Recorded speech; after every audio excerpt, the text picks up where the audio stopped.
예수님은 사역 초기에 때가 찼고 하나님의 나라가 가까웠으니 회개하고 복음을 믿으라, 그렇게 가르치셨습니다. 그런데 하나님의 나라가 어떻게 가까이 왔습니까? 예수님을 통해서 왔습니다. 이것이 마가복음이 전하려는 전체 메시지입니다. 그러나 사람들은 이 사실을 잘 몰랐습니다. 그렇기 때문에 예수님을 죽였습니다. 마가는 성경의 사건들을 통해 어떻게 하나님의 나라가 예수님을 통해 이 땅에 임했는지 그것을 설명하고자 합니다. 예를 들어 지난주에 살펴본 21절에서 28절의 말씀을 다시 한번 생각해 봅시다. 예수님께서 더러운 귀신 들린 자를 치유하셨습니다. 여기서 더러운 귀신이 들렸다는 것은 그 사람의 내면 속에 더러운 영이 함께 살아가고 있다, 그것을 말합니다. 원래 인간은 하나님과 함께 살도록 지음을 받았습니다. 여호와 하나님이 흙으로 사람을 지으시고 생기를 그 코에 불어 넣으시니 인간은 하나님의 영이 자신의 생명으로 머무는 그런 존재였습니다. 이것이 인간의 본질입니다. 그런데 타락한 인간은 하나님의 영이 아니라 더러운 영과 함께 살아갑니다. 하나님의 영을 자신의 생명으로 생각하는 것이 아니라 육신의 생명을 자신의 생명으로 생각합니다. 이것을 대표적으로 보여주는 사람이 바로 더러운 귀신 들린 자입니다. 그러나 예수님 때문에 이 악한 영이 물러갑니다. 예수 안에서 인간의 본질이 회복됩니다. 마가는 이 사건을 통해 하나님의 나라가 여기에 있다, 그것을 말씀합니다. 성경이 말하는 하나님의 나라는 하나님과 인간이 다시 하나의 분투가 되는 인간 본질의 회복에 있다, 그것을 선언하고 있습니다. 자, 이처럼 마가복음은 치유 사건을 말하지만 치유 사건 그 자체가 목적이 아니라 이것을 통해 하나님의 나라가 어떻게 나타나는가, 그것을 말씀합니다. 오늘 읽은 본문 역시 마찬가지입니다. 예수님께서 한 나병 환자를 고치셨는데 그 치유를 통해 하나님의 나라가 어떻게 임하였는가, 그것을 말씀하고자 합니다. 그러면 오늘 본문을 보도록 합시다. 40절입니다. 한 나병 환자가 예수께 와서 꿇어 엎드려 간구하여 이르되, 여러분, 나병이 어떤 병입니까? 현대인들에게 나병은 한센병입니다. 몸에 균이 침투해서 피부나 말초신경계의 일부의 감각을 잃어버리고 심할 경우 손이나 발, 눈과 코 같은 부위가 썩어서 잘려져 나가는 아주 무서운 병을 가리킵니다. 그러나 성경에 나오는 나병은 한센병이라고 말하기보다는 피부병이었을 가능성이 더 높습니다. 레위기 13장에는 당시 나병으로 불리던 병의 증상에 대해서 기록되어 있는데 의학자들이 판단해 볼 때 이 병은 한센병보다는 다양한 종류의 피부병이었다, 그렇게 판단을 합니다. 하지만 피부병이라고 해서 나병이 결코 가벼운 병이라는 말은 아닙니다. 고대 사회에 이런 피부병은 불치병이었고 또 병에 걸리면 그 증상이 사람의 외관에 그대로 나타나지 않습니까? 아주 흉측하게 나타나기 때문에 사람들은 이 병을 부정한 병이라고 생각했습니다. 그래서 레위기에 이런 말씀이 있습니다. 나병 환자는 옷을 찢고 머리를 풀며 윗입술을 가리고 스스로 부정하다 할 것이요. 이 병은 부정한 병입니다. 여기서 부정하다는 말은 단순히 그 병의 상처 부위가 지저분하다, 그런 뜻이 아닙니다. 이 말은 부정하다, 이 말은 종교적인 의미가 강합니다. 그래서 사람들은 나병을 단순한 질병으로 보지 않았고 죄와 연관해서 생각을 했습니다. 하나님 앞에서 죄를 지었기 때문에 저런 끔찍한 병에 걸렸다, 그렇게 생각했던 것입니다. 앞에서 더러운 귀신 들린 자에 대해서 말씀드렸는데, 더러운 귀신 들린 자에서 더러운이라는 이 말과 레위기에서 나병을 말하면서 부정하다, 이 말은 정확하게 의미가 일치합니다. 그러니까 성경에 나오는 나병은 마치 사람이 귀신 들려서 부정한 것처럼 그렇게 부정하다, 그런 뜻입니다. 부정함. 이것이 나병의 첫 번째 특징입니다. 또 나병은 전염성이 강했다고 합니다. 그래서 병에 걸리면 공동체에서 쫓아냈습니다. 이스라엘 사람들은 부정한 것을 접촉하면 그 부정이 전염된다고 생각했습니다. 만약에 성전에서 제사할 거룩한 성물에 부정한 것이 접촉되었다면 그 성물은 더 이상 거룩하지 않습니다. 그래서 제물로 쓸 수가 없습니다. 이런 원칙은 인간 관계에서도 똑같이 적용이 되었습니다. 그렇기 때문에 부정한 병에 걸린 사람은 따로 격리시켜야 합니다. 부정한 병에 걸린 사람과 접촉이 되면 다른 사람들도 부정해지기 때문입니다. 성경은 이 나병에 대해서 병이 있는 날 동안은 늘 부정할 것이다. 그가 부정한 즉 혼자 살되 진영 밖에서 살지니라, 그렇게 가르칩니다. 이렇게 신앙 공동체에서 쫓겨나면은 어떤 결과가 초래되는가? 예를 들어 꽃병에 꽂혀 있는 이 꽃을 한번 생각해 봅시다. 지금 당장은 참으로 아름답습니다. 향기도 있고 화려합니다. 그래서 사람들은 사랑하는 사람에게 사랑을 고백할 때 이 꽃을 가지고 고백을 합니다. 그러나 여러분, 일주일만 한번 지나보십시오. 그 꽃이 어떻게 됩니까? 결국 말라서 죽고 맙니다. 흉한 모습으로 시들어버립니다. 왜 그렇습니까? 생명을 공급해주는 뿌리와 단절되어 있기 때문입니다. 이처럼 생명의 근원 되시는 하나님과 단절된 인간 역시 이 세상에서는 80년, 90년 혹은 100년을 살 수 있지만 결국 하나님 나라에는 갈 수가 없습니다. 이것이 이스라엘 공동체에서 추방된 자에 대한 당시 이스라엘 사람들의 믿음이었습니다. 그래서 독일어 성경은 이 나병 환자를 아우스제찌거라고 표현합니다. 밖에 앉아있는 사람, 즉 하나님 나라 밖의 사람이다, 이렇게 표현을 합니다. 나병 환자는, 오늘 성경에서 나병 환자는 하나님으로부터 단절된 사람, 그래서 하나님 나라 밖의 사람을 상징합니다. 그런데 이런 사람이 지금 주님을 찾아와서 간청합니다.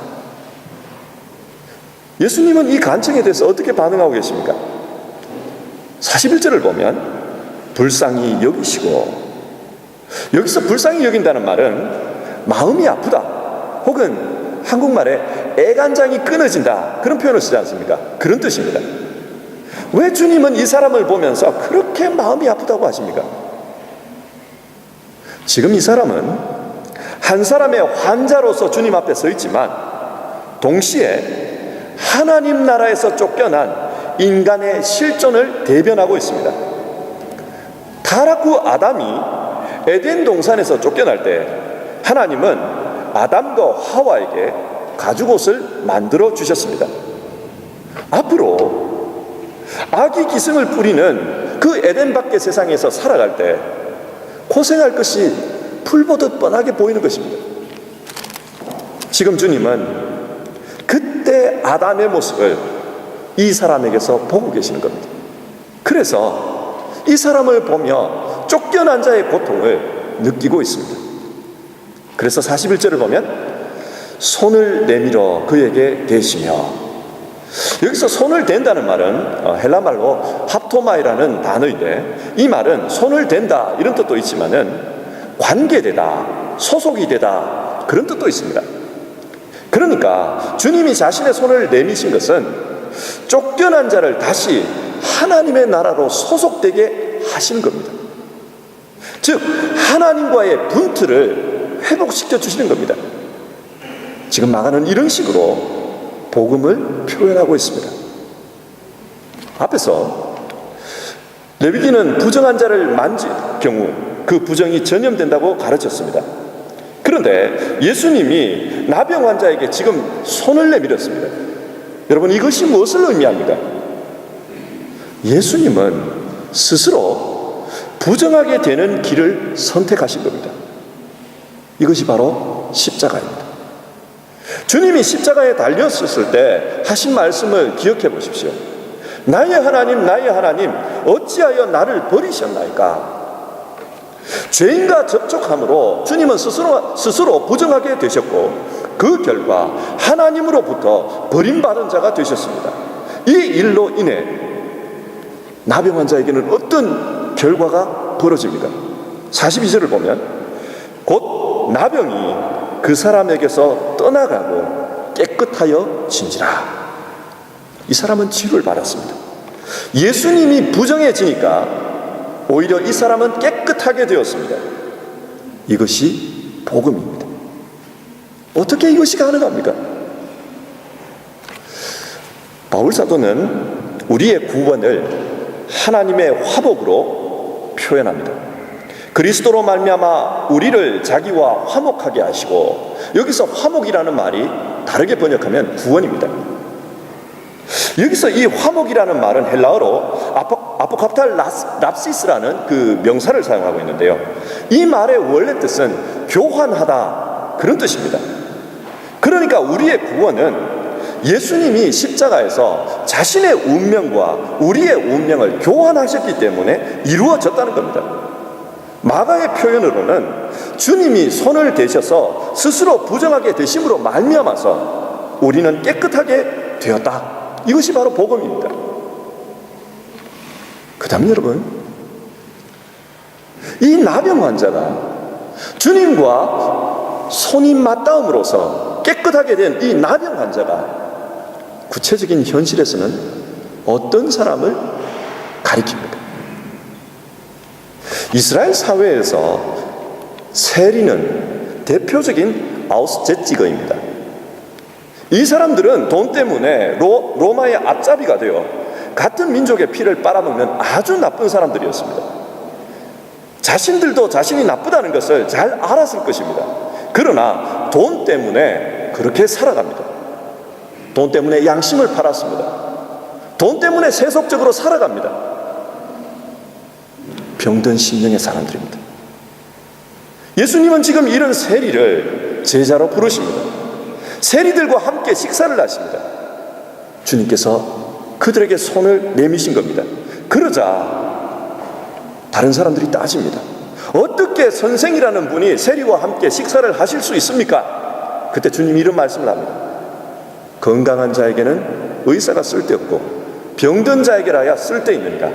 나는 의인을 부르러 온 것이 아니요 죄인을 부르러 왔노라.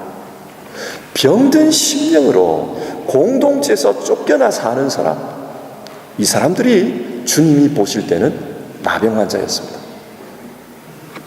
또 마가복음 7장에는 수로보니게 여인의 이야기가 나옵니다. 이 수로보니게 여인은 헬라 사람이라고 합니다. 이 여인에게는 귀신 들린 어린 딸이 있었습니다. 그래서 예수님께 찾아와 자신의 딸을 고쳐달라고 간청합니다. 그러나 예수님은 자녀의 떡을 취하여 개들에게 던짐이 마땅치 아니하니라, 그렇게 말씀합니다. 이 여인은 가난한 심령으로 주님을 찾아왔건만 주님은 거부했습니다. 이방인은 이스라엘인의 입장에서 볼 때 아우스제츠거입니다. 우리 역시 이 땅에서 외국인으로 살다 보면 이 여인이 느꼈을 감정을 느낄 때가 많습니다. 바로 인종차별과 소외입니다. 차별과 소외로 마음의 병이 있는 사람, 이런 사람들이 바로 나병 환자일 것입니다. 시편 22편을 보면 이런 말씀이 나옵니다. 나는 벌레요 사람이 아니라 사람의 비방거리요 백성의 조롱거리니이다. 시인은 소외당하는 사람의 심정을 잘 표현해 줍니다. 나는 벌레요 비방거리요 조롱거리입니다. 사람들로부터 소외당해서 작은 자로 여겨지는 사람의 고통을 말씀해 줍니다. 그런데 신학에서 이 시편 22편은 메시아에 대한 시라고 말합니다. 그러면 이 시에 소외당하는 사람은 바로 메시아, 주님 자신입니다. 주님은 세상의 주권자로 이 땅에 오셨지만 오히려 세상은 주님을 차별하고 소외시켰습니다. 그래서 주님은 이 땅에서 많은 냉대와 멸시를 받았습니다. 그렇기 때문에 주님은 상처받은 사람들의 마음을 너무나도 잘 아십니다. 주여, 올소이다마는 상 아래 개들도 아이들이 먹던 부스러기를 먹나이다. 지금까지 상 아래 개 취급을 당하며 살았던 그 여인의 처지에 주님은 마음이 찡하십니다. 그래서 손을 대십니다. 자신이 스스로 부정해지시는 겁니다. 그러자 그 여인의 딸은 고침을 받습니다. 오늘도 주님은 세상 속에서 소외감으로 살아가는 상한 심령을 멸시하지 않으십니다. 주께서 구하시는 제사는 상한 심령이라. 주님은 오히려 이렇게 상처 많은 심령에 주목하십니다. 여기에 마가가 말하는 하나님의 나라가 있습니다. 하나님의 나라는 세상에서 소외당하는 사람, 오히려 쫓겨난 사람, 그 사람들에게 주님이 자신의 손을 대셔서 자신은 부정해지시고 그 상한 심령은 구원해 주시는 것이다. 마가는 그것을 주장합니다. 따라서 주님 안에 구원이 있다. 예수께로 돌아가라. 그곳에 하나님의 나라가 있다. 이것을 말씀하고 있습니다. 마태복음 25장에서 주님은 작은 자 하나에게 한 것이 곧 나에게 한 것이니라, 그런 말씀을 하십니다. 하나님의 나라는 작은 자 하나 속에서 하나님의 손길, 스스로 부정해지시는 그 손길을 경험하는 것, 거기에 하나님의 나라가 있습니다. 그렇다면 이렇게 하나님 나라를 경험한 사람은 이 세상 속에서 어떻게 살아가야 합니까? 44절은 이렇게 말씀합니다. 삼가 아무에게 아무 말도 하지 말고 가서 내 몸을 제사장에게 보이고 네가 깨끗하게 되었으니 모세가 명한 것을 드려 그들에게 입증하라. 무슨 뜻입니까? 진짜 주님 안에서 하나님과 분투가 회복되어서 하나님과 함께 살아가는 새로운 피조물이 되었다면 이제 그에 합당한 삶을 살라는 것입니다. 사실 나병 환자가 지금 깨끗하게 되어졌으면 그는 이미 병이 나은 겁니다. 제사장에게 찾아가지 않아도 그는 병이 나았습니다. 하지만 정해진 규정에 따라 주어진 의무를 다 해야 한다. 다른 사람에게 이런저런 말하지 말고 너는 그거부터 해야 된다. 주님은 그렇게 가르칩니다. 왜 그렇습니까?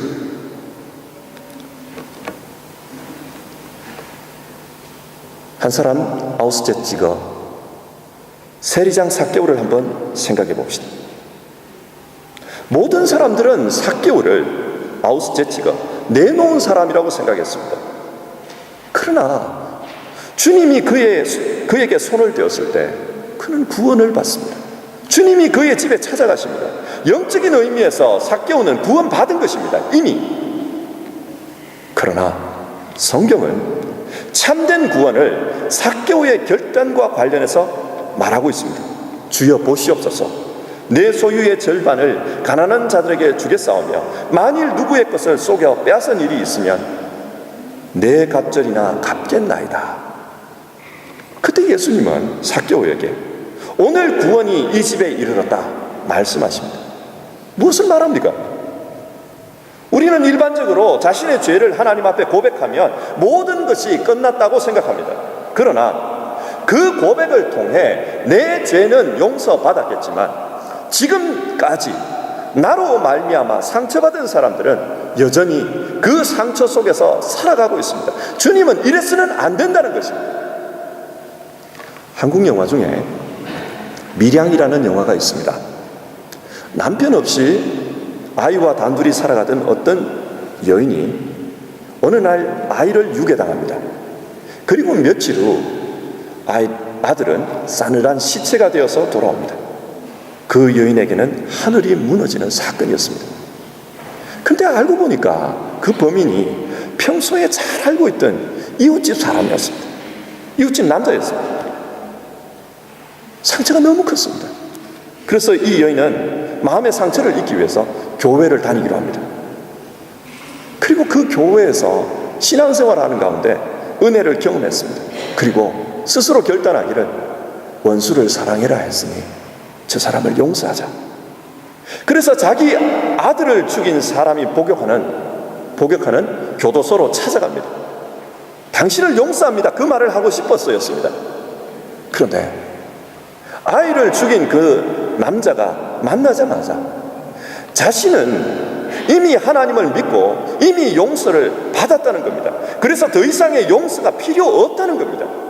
거기서 이 여인은 완전히 이성을 잃고 맙니다.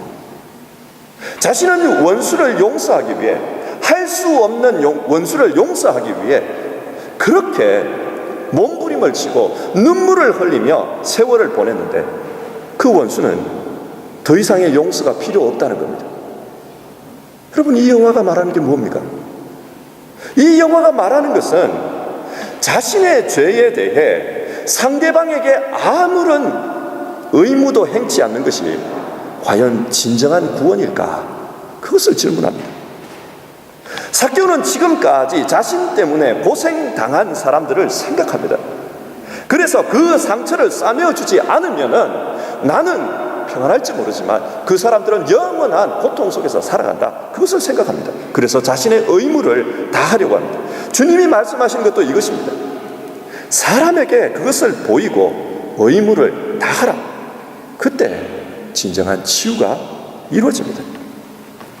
그렇다면 여러분, 주님 때문에 치유받은 우리가 이 세상에서 해야 할 일이 무엇이겠습니까?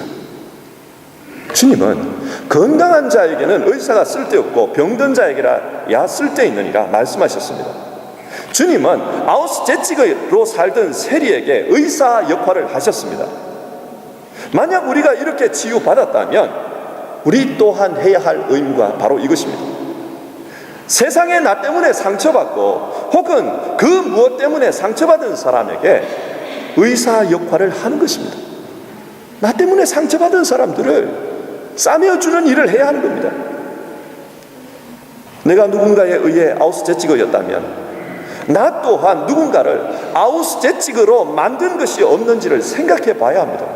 사람들은 자꾸만 자기 자신이 피해자라고 생각합니다. 그러나 자신 때문에 피해 입은 사람들에 대해서는 생각지 않습니다. 세상은 관계로 이루어져 있습니다. 내가 상처받았다면 나 또한 상처 준 것이 사실입니다. 그래서 주님은 네가 용서받았다면, 고침받았다면 너도 고치는 사람이 되어라, 그렇게 말씀하십니다. 오늘 말씀을 정리해 봅시다. 성경은 나병 환자 치유 사건을 통해서 하나님 나라를 말씀하고 있습니다. 하나님의 나라는 아우슈제츠거였던 사람이 주님 때문에 하나님의 자녀가 되는 것입니다. 그래서 하나님과의 본트가 회복되는 것입니다. 이를 위해 주님은 자신의 인생과 우리의 인생을 맞바꾸셨습니다. 그래서 쫓겨났던 사람을 다시 하나님의 집으로 불러들이십니다. 우리 시대의 많은 사람들은 심리적인 어려움 속에서 살아갑니다. 점점 경쟁이 심해지고 또 일이 전문화되다 보니까 그 경쟁에서 요구하는 기준에 미달되면 아우슈제츠거가 됩니다. 세상이 요구하는 그 기준에 올라서지 못하면 우리는 관로 밖의 사람, 내놓은 사람이 됩니다. 그래서 사람들은 살아남기 위해서 죽기 살기로 일을 하고 노력을 합니다. 경쟁하고 긴장하며 살아갑니다. 그래서 만약 이 경쟁에 이겼을 때는 내가 다른 사람과는 다르다, 스스로를 차별화시킵니다. 여러분, 이게 뭘 의미합니까?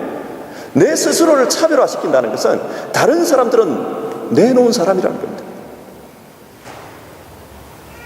만약 경쟁에서 졌을 때는 차별을 당합니다. 그리고 나를 차별하는 사람에 대해서 험악한 마음을 가지고 살아갑니다. 세상이 이렇다 보니 불가피하게 남을 소외시키고 또 자신이 소외당하는 일은 비일비재하게 일어납니다. 이런 세상 속에서 많은 사람들이 소외감을 느끼고 외로움을 느끼고 패배의식을 느끼고 심리적으로 붕괴되어 버린 그런 상태를 경험합니다. 자신의 힘으로 버틸 수 없을 때는 때론 자살을 생각하는 것이 오늘 우리가 살고 있는 이 땅에서 일어나는 일입니다. 그래서 우리 시대에 힐링이라는 말, 치유라는 말이 아주 유행처럼 번져가고 있습니다. 교회 안에도 이런 소외가 있습니다. 같이 교회를 다니지만 이름도 얼굴도 사정도 알아주지 않는 그런 많은 사람들이 있습니다. 이름은 있지만 이름이 없는 사람, 얼굴은 들고 있지만 얼굴을 알아주지 않는 사람들이 너무 많이 있습니다. 예를 들어 한번 생각해 봅시다. 우리는 어른입니다. 우리가 어른으로서 예배를 드리다 보면 어린이 예배라든지 청소년부 예배에 대해서는 무감각합니다. 우리가 한국 사람입니다. 한국말로 예배를 드리다 보면 우리 가운데 앉아있는 독일 사람들에 대해서는 무감각합니다. 우리가 한국 정서에 익숙하기 때문에 이곳에서 태어나고 자란 2세에 대해서는 무감각합니다. 그들을 아우스제직으로 만들어버립니다. 근데 여러분, 주님은 그런 분들에게 손을 대셨습니다. 그리고 그런 분들이 하나님 나라 안으로 들어오는 것을 천국으로 우리에게 보여주셨습니다. 그래서 너희가 과연 하나님 안으로 들어온 사람이라면 너희도 치유하는 사람이 되어라. 의사가 되어라. 병든 자에게 의사 역할을 해라. 그런 말씀을 합니다. 오늘 우리가 외로웠다면 우리 역시 외로운 사람에게 손을 내밀 수 있어야 합니다. 그렇게 손을 내미는 것이 때로는 용서일 수 있고 아니면 용서를 비는 것일 수 있고 자기의 관심을 나누는 것입니다. 그게 사랑입니다. 이런 일들을 통해서 하나님의 나라는 이 세상에 나타난다. 주님이 말씀하십니다. 성도 여러분, 우리의 눈을 들어봅시다. 그리고 이런저런 불평을 하기 이전에 우리의 눈 속에서 얼굴은 있으나 얼굴이 알려지지 않은, 이름은 있으나 이름이 알려지지 않은, 삶은 있으나 어떻게 살아가는지를 모르는 그 사람들을 바라봅시다. 주님은 그 사람들을 불러 안는 것이 하나님 나라라고 우리에게 말씀하십니다. 우리 같이 찬송 부르면서요, 오늘 말씀을 같이 한번 마음으로 되뇌어 봅시다.